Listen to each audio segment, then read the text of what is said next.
Bonjour à tous et bienvenue dans cette vidéo consacrée à GameMaker. Aujourd'hui, nous n'allons pas vraiment rentrer dans les détails, ne vous en faites pas. Nous allons d'abord découvrir qu'est-ce que c'est GameMaker. Alors, justement, qu'est-ce que c'est GameMaker? GameMaker, c'est quoi? Une tarte aux pommes? Non. Un gâteau au citron. Non plus. C'est de la poudre de perlimpin. Ça commence à devenir avec ça. GameMaker, c'est... C'est de la merde. Je reviens.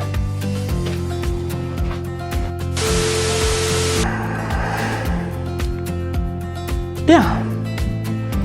Donc, GameMaker est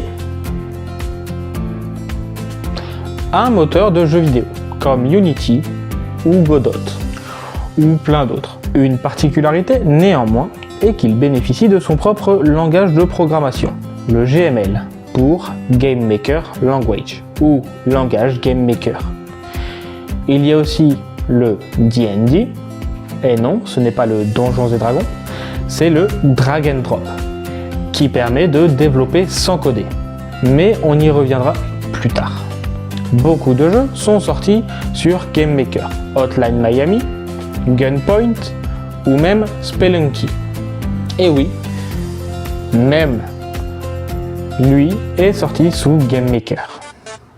En partie. Je sais que vous l'attendiez.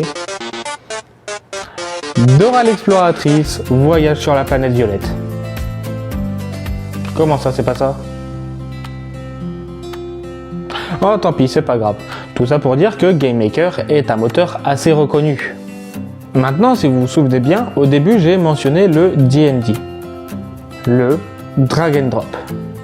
C'est une méthode de développement qui consiste basiquement à passer de ça pour ça à ça pour ça.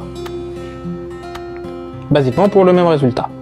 Vous allez me dire que c'est plus simple. Oui, mais au détriment de beaucoup de choses. À savoir que le GML est beaucoup plus flexible que le Drag and Drop, qui a ses limites.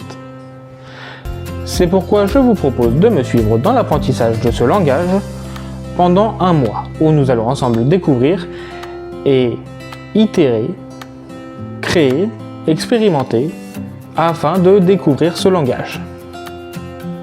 N'hésitez pas à vous abonner, à poser vos questions en commentaire, j'y répondrai à la fin de la prochaine vidéo. Je vous remercie de m'avoir suivi pour ce premier format. Au revoir.